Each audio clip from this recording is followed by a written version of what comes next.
okende naza na nyonso na maboko nanga mwana boli nana tout de sorte à prière nyonso oza mwana bisomi soki na lobi okende okokende musu nazaka kolaka ye na bine okende soki otikanga te okende soki otikanga te okende na saile na filme akenda pe. C'est parce qu'on est dans un secrétaire, il y a le mot secret.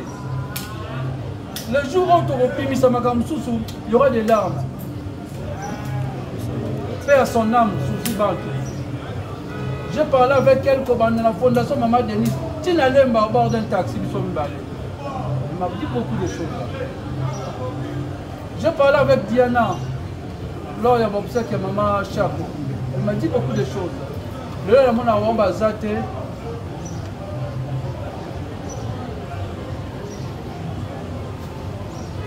Ezaka muso ke na pasi na mutema kobeta maboko te liwa ya ngai na yo temtendene ozali. La famille oyo e perda bana na bango. Ba famille oyo ba pota nanu e kauka te ba maman. Un bon matin on se réveille comme ça. Moko ya ba collègue na bango aye asali émission pour a reconnaître que yeso akani yo okende. Okokufa. Azali na ba prière o que soit sali prière wana oko vivre les sous-souté yo faut kende. Vous êtes sur Top Media TV. Voilà, mbote bandeko balandia Top Media Télévision, bandeko balandia le code de bonne conduite, soyez le bienvenu. Bandeko balandia le code de bonne conduite, shalom, shalom, bisikanion sur les hommes et buno, jour pour jour, tozo kende déjà, tozo kende. Petit à petit, tokokoma na katikati ya mois, il y a 3e mois, il y a année 2025. Eux allez moi, eux allez na événement ebélé, eux allez na makambo ebélé mois de mars yo. Je m'excuse. En tout cas, to pesa longonia, to pesa merci na Nzambe, Nzambe abomba batela biso, Nzambe apoussa biso encore plus loin à même biso sous musika. En tout cas, lelo je viens justement vous faire cette émission après la réunion d'hier. Une façon il y a ça la moi mise au point par rapport à la réunion Oyo par rapport à la réunion lobby, une façon aussi il y a ko informer bandeko par rapport à la situation ya matanga otozanango, il y a frère Nabiso ndeko Nabiso Richard Mokoko. En tout cas tolela naba obazo lela comme le dit la Bible et cause a quelque chose de bien to consoler famille Ozali ils ont perdu une personne Ozali trop chère pour Nabango. Les artistes aussi bazo collé là ba perdre moko na bango azala ki pe cher pour na bango. En tout cas le lot ko lukwa moyen to solo na bino na ndenge oyo elongo bani et aussi vous donner le compte rendu à réunion lobby réunion lobby et Salemaki et les kaki bongo et pas major. En tout cas nyonso les kaki na ndenga malamu vraiment na ndenga malamu nyonso donc les kaki et kozala eloko moko il y a malamu vraiment. Alors suivez cette émission jusqu'à la fin et vous ne serez pas dessus, Top Media Télévision. Alors suivre aussi Belle Vie Télévision et Gozala et Loko Moko et Yamalam. Alors le Gozala et Loko Malam, Okende Bo Landa Belle Vie Télévision, Bo like, Bo partager, Bo Salamaka Munandenge donc Longo Bani. Et aussi je vous signale que tout à l'heure événement Moko spectacle est année le 29 mars 2025. Gozala Bongo na Showbuzz. Billet Ezotekama na limité Kasavubu ou Willery. La limité tous na 8e rue. 8e rue industrielle na Bel Campus. Na Kasavubu tozali na Sosa. Référence rond-point Kimpwanza au Tuni restaurant Bellevue. Bakola Kisayo. Na Willery tozali bongo na Avenue Nyangwe.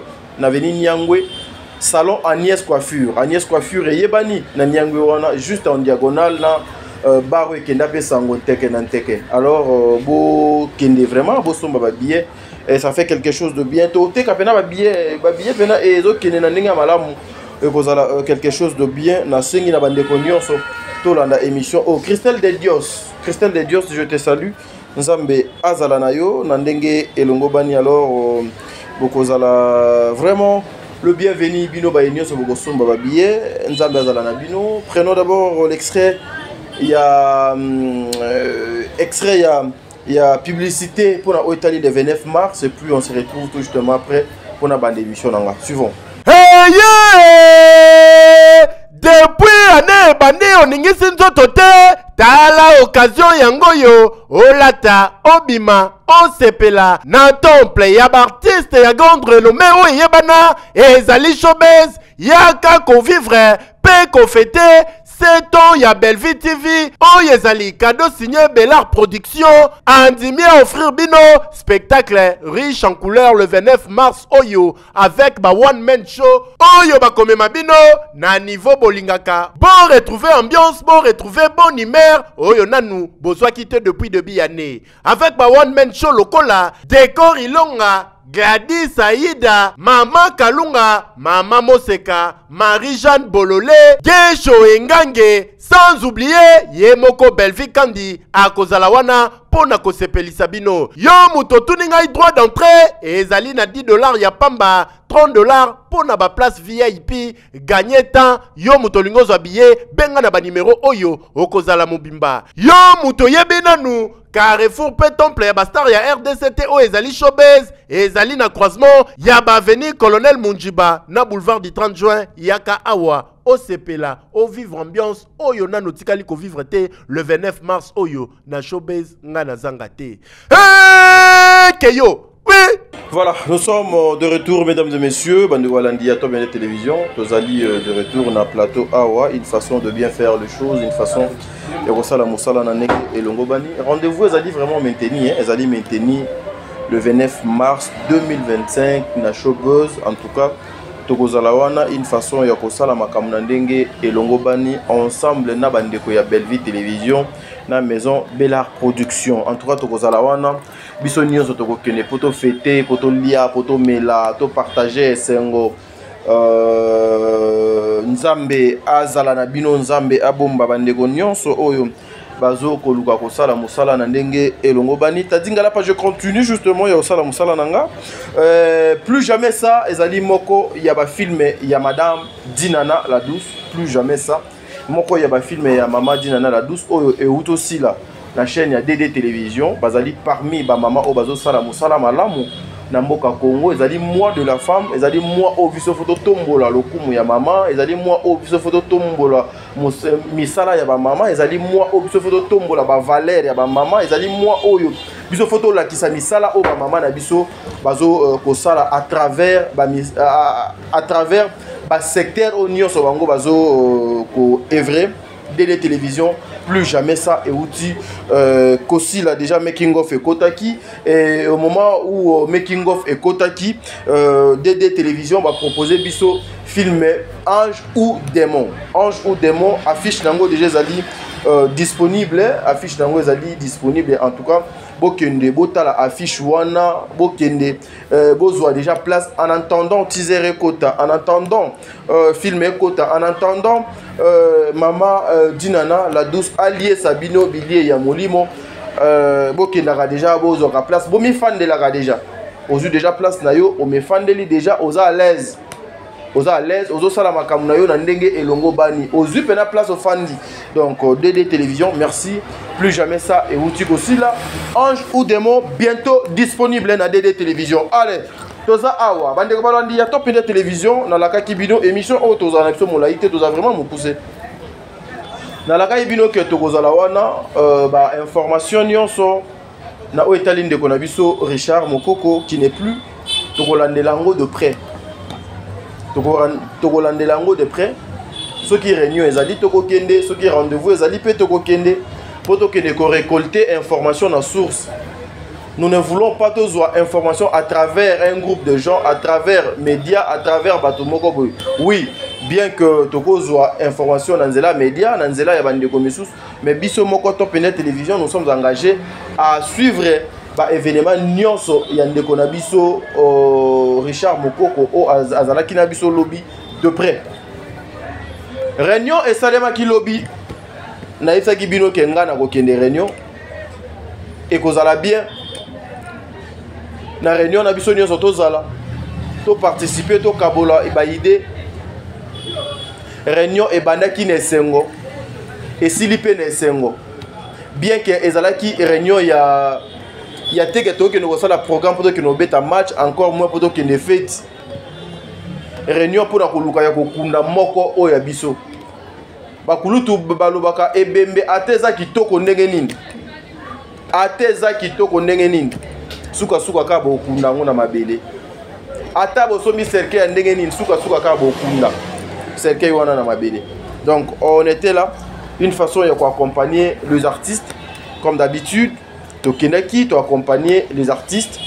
Nakanisi, la NTPC était représentée, la personne qui allait présider la réunion et l'ingaki la Papa Masumu.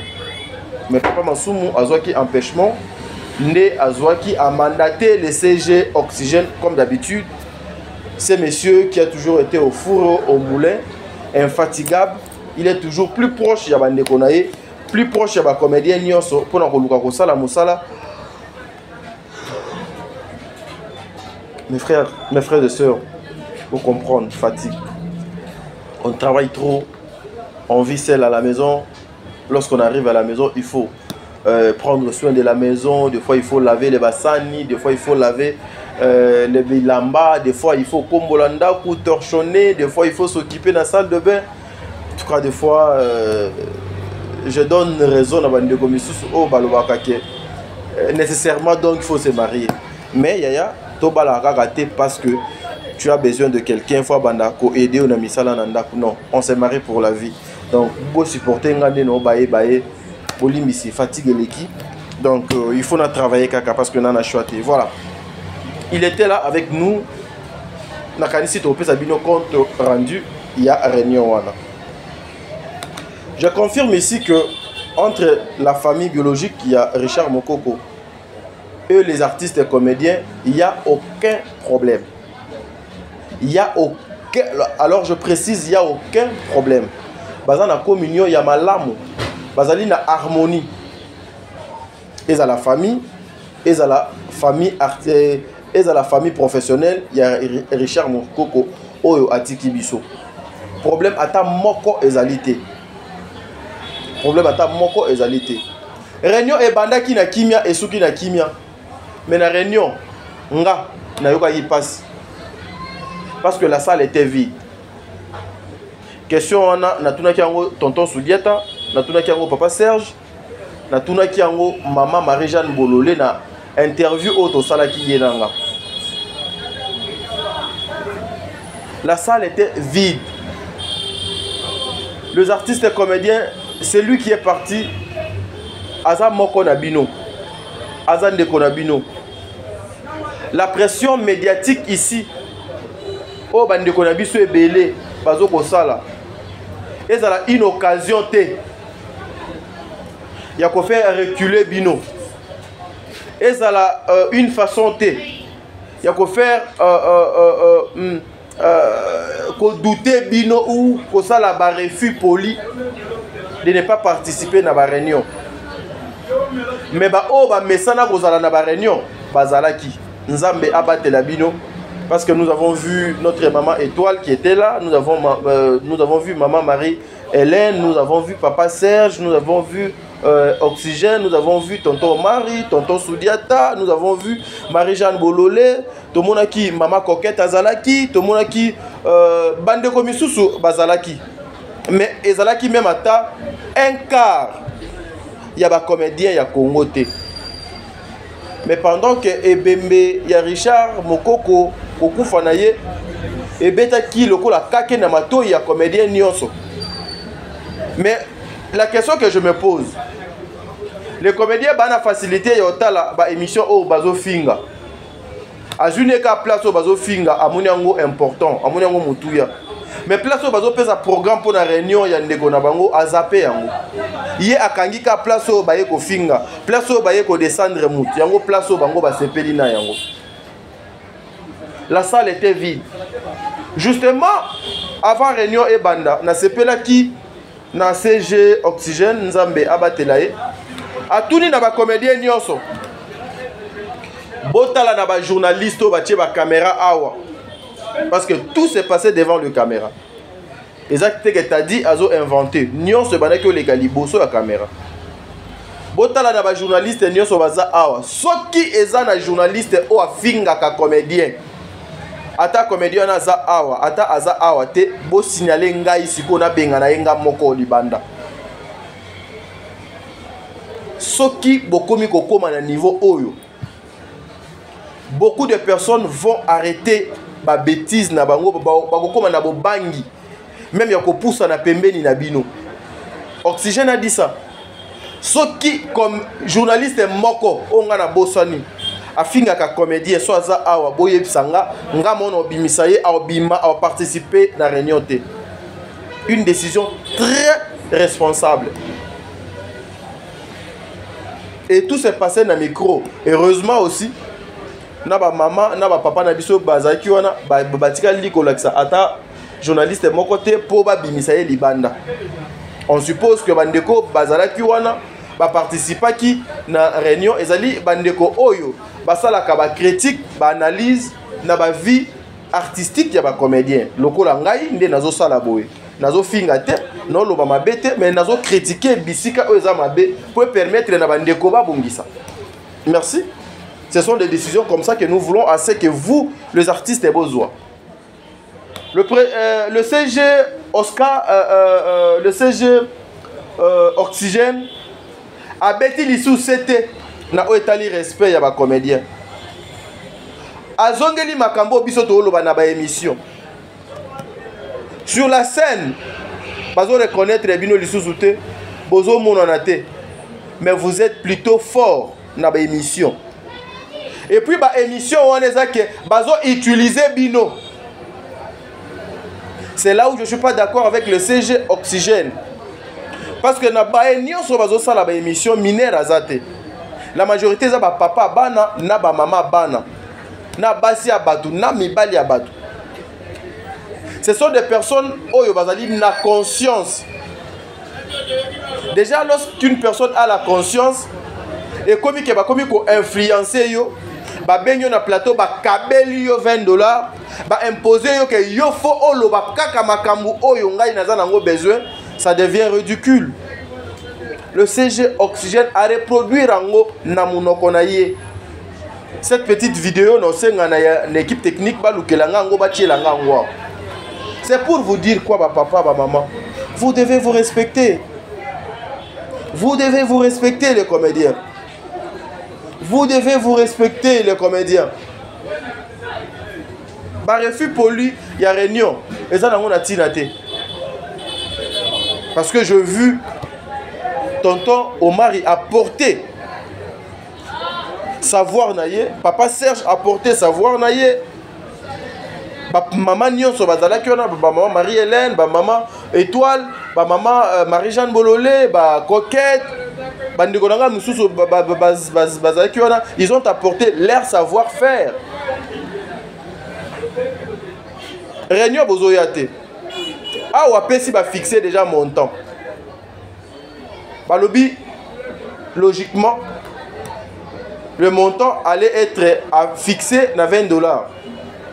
Mais tonton Omar il a sagesse a estimé qu'il pour la rocha moutounion sont à l'aise. Pour la rocha moutounion sont à l'aise, moutounion sont à contribuer, il serait mieux que la cotisation est bandana $10 mata. $10 mata pour permettre à Moutounion soit tcha réunion et l'équipe étape mon sous ce que commis il y a ma cotisation. Prenons d'abord une petite vidéo il y a réunion et puis on se retrouve tout justement après. Suivons. L'olenge artiste comédien va se faire manipuler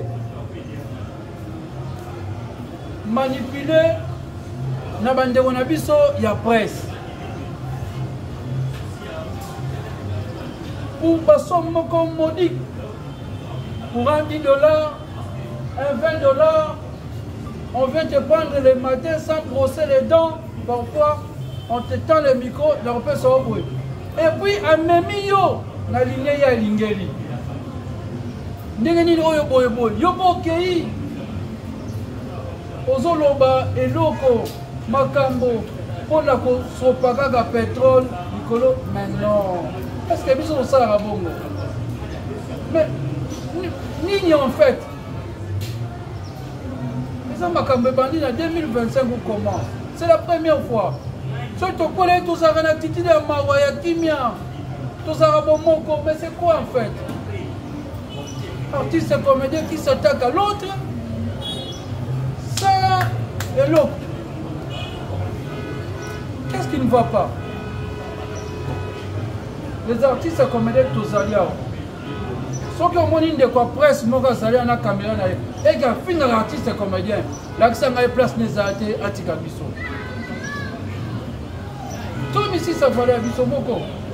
Ceux qui ont monté de quoi presse à Zaliawa, et que Yazwa Moussala, artiste et comédien nyonso, afin de voir Omar, Yo Jelem, Moutou nyonso, yem sanga to place les artistes à Tikabiso.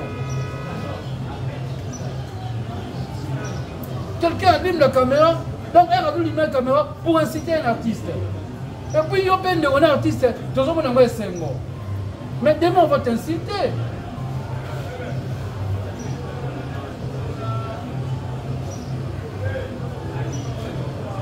Et ça juste une parenthèse. C'est parce qu'on a un secrétaire, il y a les mots secrets. Le jour où on reprime Samakamsoussou, il y aura des larmes. À son âme, Sousi Bantou. J'ai parlé avec elle dans la fondation Maman Denise. Tu n'allais pas au bord d'un taxi, elle m'a dit beaucoup de choses. J'ai parlé avec Diana, lors de l'obsèque de Maman Chapo. Elle m'a dit beaucoup de choses. Le jour où on a Zate,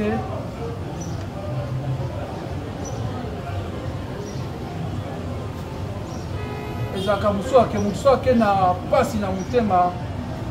Pour mettre à ma beau côté, il y a un gars qui a été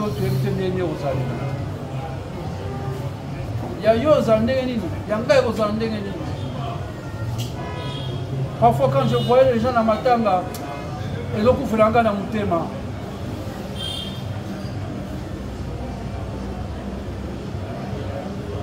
Les métiers nobles qu'on appelait les métiers du théâtre. Voilà, nous sommes de retour pour Ezalate que Ngaïne Moutuno Loba, Bolandi, le CG Oxygène, Bolandi, intervention, même il y a tonton Omar, vous avez compris.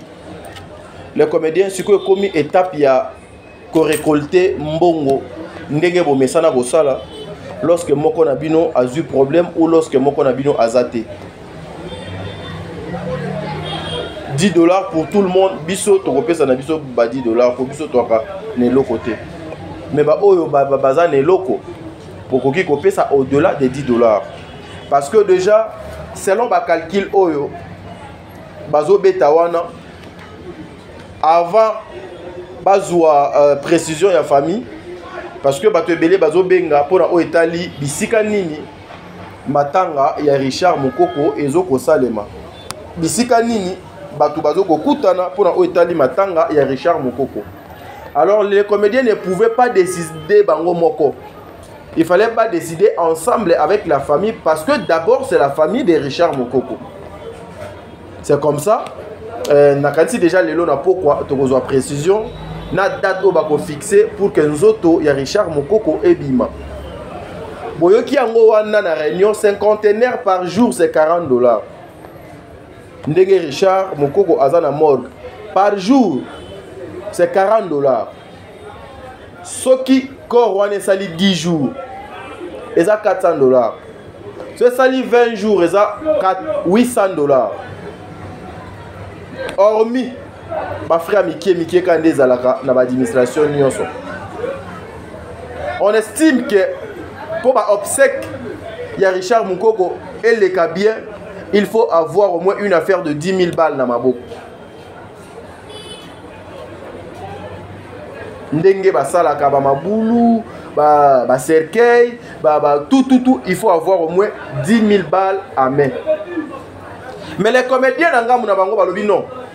Biso toko luka moyen to kanisa même ata 6 000. To kanisa même ata 6 000 pour to luka moyen ba obsèque ya ndeko na biso et les kamalam. Siko yeba ba fixer $10 pour la Moutounionso. Pour comme à $6 000, il faut combien de personnes bafouta? Il faut combien de personnes va cotiser? Alors il est temps, mes frères et sœurs. Ceux qui osent attendre à 500, ceux qui osent attendre à moins 1000, Moutou Azo Simba Mbongo Ezali, Madame Coquette, na Madame GLM. Boza na ba numéro na bango, bobengi bango bokoti en contact na bango ata bino ba fan ya Richard Mukoko ata bino ba bano linga Richard Mukoko oh yoza mécène oh no yoza na mbongo oh no yoza na besoin au soutenir $10 000 eza lipanangu bate c'est beaucoup d'argent. Alors nous avons besoin de soutien à bino nyonso. Ici je précise, la famille n'a pas demandé l'argent et pas qui que ce soit. Pour vous interpréter en mabete. Non. Les comédiens également, basengi mbongo ata et pas mutu mon côté. Pour vous interpréter en mabete. Mais je l'ai dit, le cours a déjà programme, il y a ma cotisation et bimi. Si vous êtes touché, Richard Mukoko a sepeli sakio au sepela ki na mosala moko ya Richard Mukoko contribuer tia loboko na yo na kati ya panier wana yango na sengi na ba mama na sengi na ba papa bolemba nanu ba émission te faut bo multiplier ba émission mais kaye pe ya cotisation et zelabino.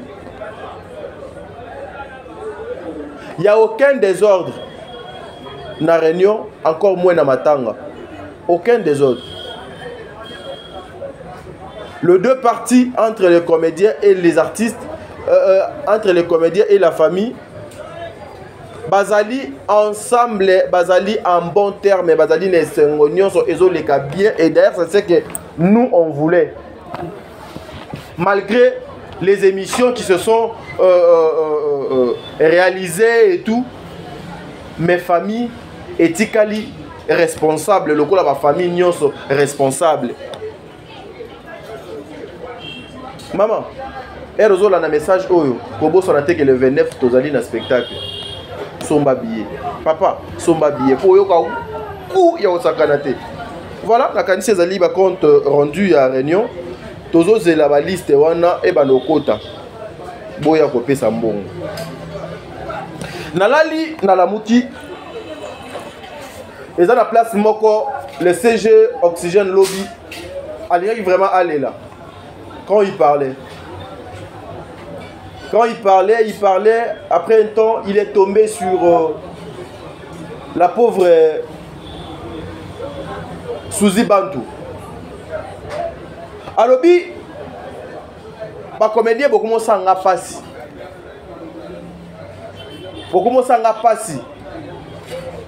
Je suis le secrétaire général, il y a un TP, je suis censé de garder ma camouébélé. Mais na zoa ta ya kosola na Suzy Bantu. So na lobi na bimisango awa. Mokili e panzana mokili ezika. Na zoa ta ya kosola na Diane Makila. So na lobi na fongola munoko na nga awa. Ezala catastrophe. Donc makambo biso tozo koloba awa na etando ike. Eza ba makambo vrai. Eza makambo malonga. Eza makambo ezoko salema. Bandeko ebele ya théâtre baza dans le mal. Bandeko ebele ya théâtre basimbi bakisi. Bandeko ebele ya théâtre bakoti ba maison. Bandeko ebele ya théâtre bami bomanaka déjà depuis kala. Kalate bami voit que la paix maladie depuis kala, mais cette fois-ci est comme plus grave qu'avant. Preuve na la bino une petite vidéo awa. Oyo moko ya ba comédienne ya mboka nanga.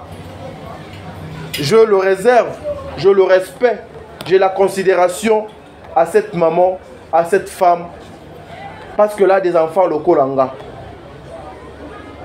Parce que là des enfants oyo ata moko na sola na ye une fois, to mena même ata mai place moko.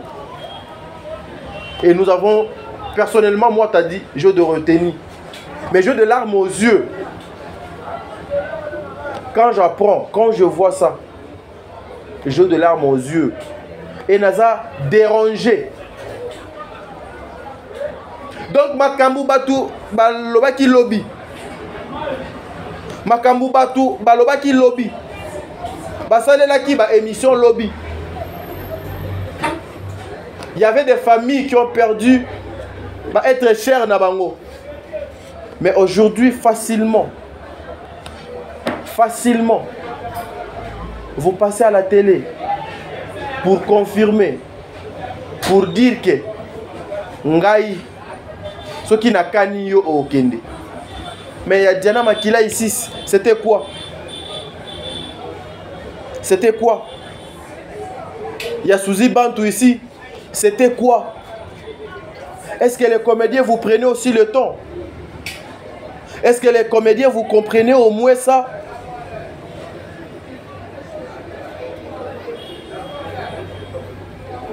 Je vais vous laisser suivre ça. Commentaire nanga ezanango kaka ya mukie. Boyebi batu ebele lelo na ba filme na bango ba koma ko s'attaquer ko répondre batu parce que bazalaka ba mal intentionné. Objectif de bango ezalaka de nuire. Et ça n'a pas tout belé à travers ces films, mais bazo peut ça va conseil.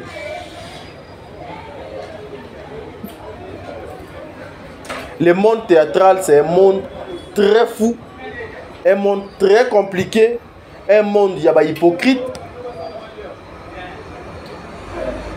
un monde où beaucoup de choses et qui n'est qu'à l'inverse. Parce que les gens ne veulent pas que Batou Baba à la vraie envers l'autre. Balingite Batou Malamu Bazala entouré par une seule personne. Ou bien Batou Baba Tambulanzela Moko. Un monde très compliqué, le monde théâtral. Et comme il bangi ça.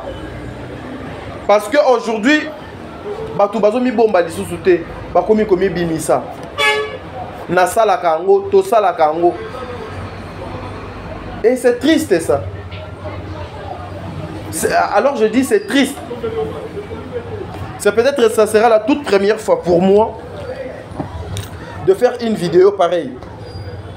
En tout cas, je dois du respect à cette maman parce que c'est une mère. C'est une mère. J'ai une mère aussi le Kolaye. Mais la télé ezali na makambo ebele. Ezali na makambo ebele.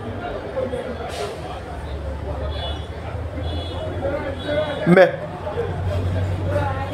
la mauvaise foi, la jalousie, ce qui est les qui n'a vu à moutou. Au comme à ça la namakambo ezali défendu par la Bible. Namakambo ezali digne que moutou a sala parce qu'il faut na sala. C'est grave. Suivons. Ok, ni nazala nyoso na maboko nanga.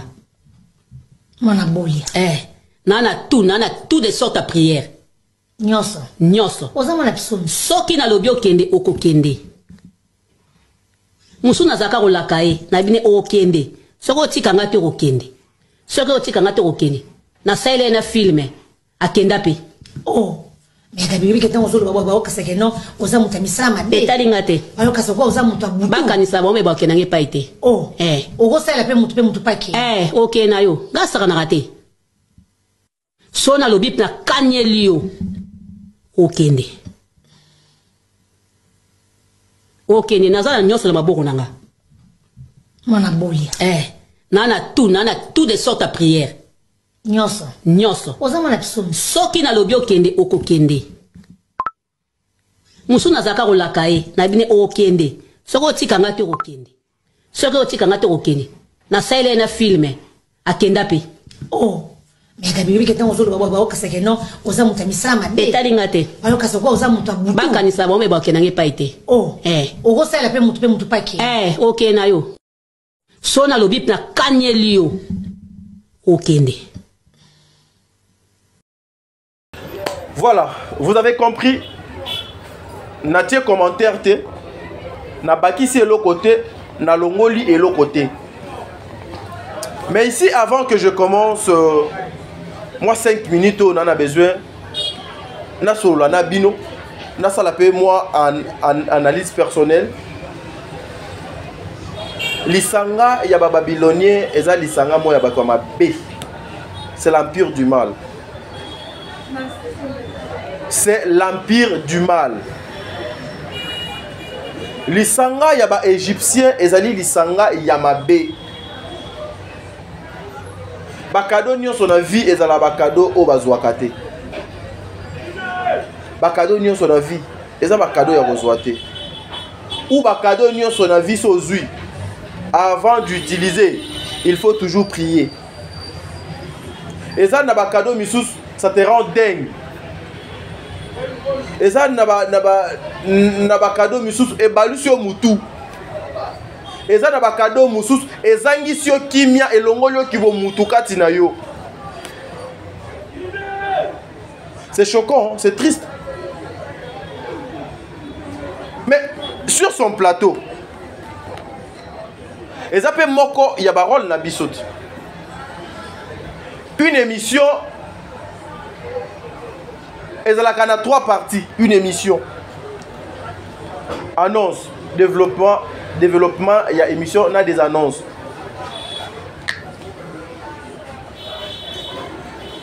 Pour les informations, Tozalaka na 3 étapes. Nous avons 3 étapes. Étape ya liboso ezali chercher les informations, récolter les informations,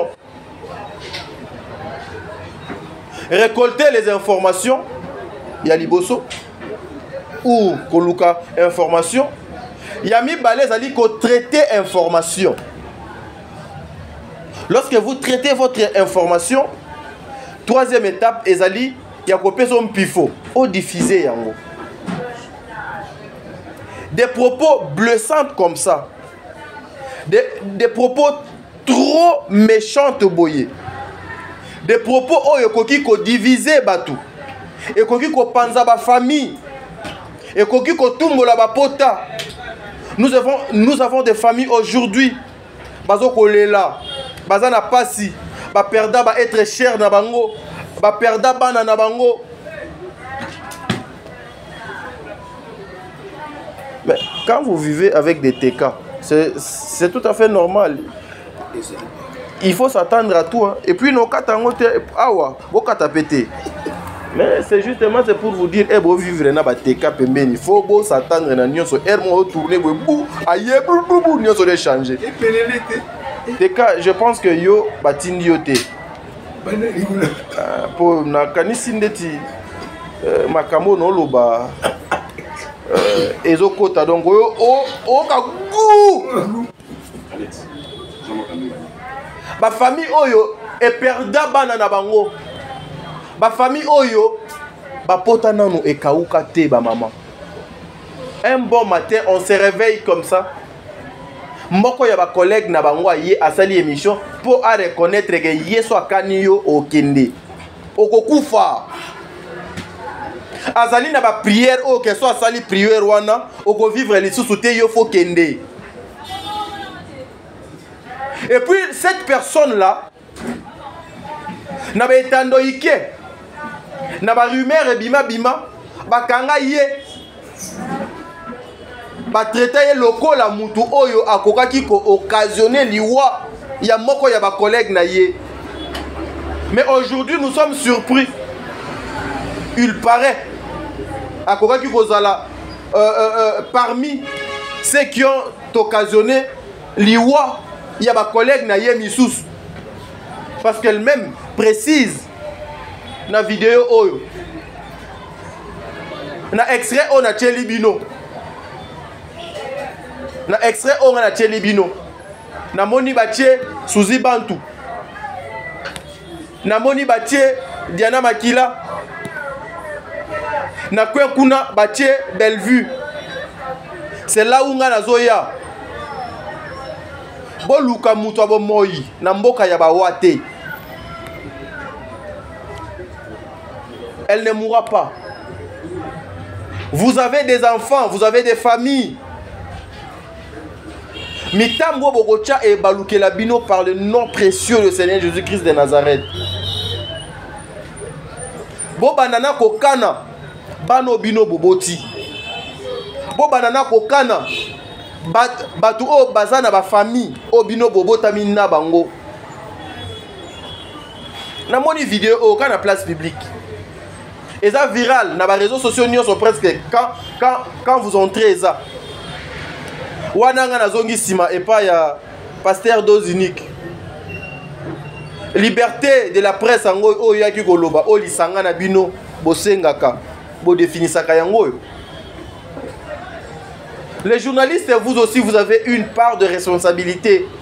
Vous devez protéger les invités. Mais comme ite manabino et comment épaula et comment jalousie et matin à degré moko boye. Et comment pena que non, vous êtes le diable, Belvi Azali Nzambe. Donc, boza banganga, Belvi Azali Nzambe. Ce qu'on a ya banganga bagotanga kombo ya Nzambe te. Ceux qui batangi kombo ya Nzambe faut troubler et kota. Vous laissez passer comme ça. Pensez-vous qu'on vous adore? Pensez-vous que bazo bete la bino maboko?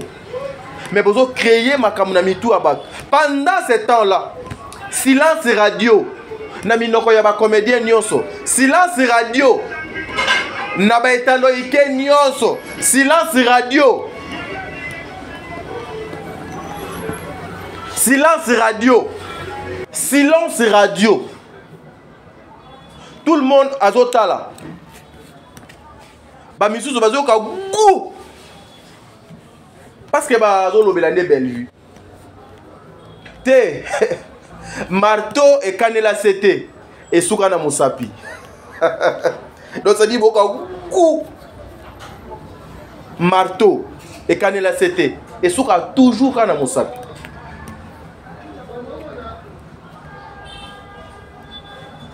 Nous avons un créateur. Nous avons un protecteur. Nous avons celui qui nous donne le souffle de vie au nion sur biso tozanango comme nango et Nzambe. Cette fois-ci bodenda. Et puis si vous regardez bien, maman moko boye rumeur bimaka ba accusa bango. Kozala derrière il y a ba liwa il y a ba collègue na bango kaka ba maman na batu bayaka souvent ko semer ba désordre na réseaux sociaux et ça la bino bien et ça la bino bien et mataka bino et tombola kabino et pesa bino lokumu.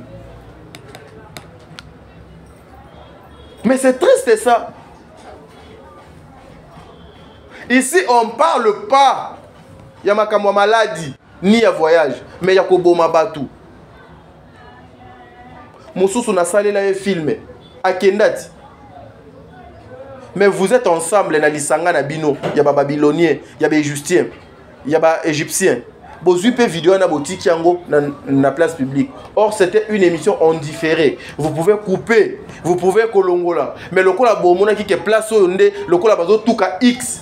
Biso toza batu ya Y, to tika ngo boye. Mais il y a des familles qui plairent. Ma famille mitema ezo zoka. Lelo famille ya Suzy Bantu. Place Baza. So ba olanda vidéo oyo. Lelo famille ya Diana Makila. Place Baza. So ba olanda vidéo oyo. Et go sala bango ndenge nini?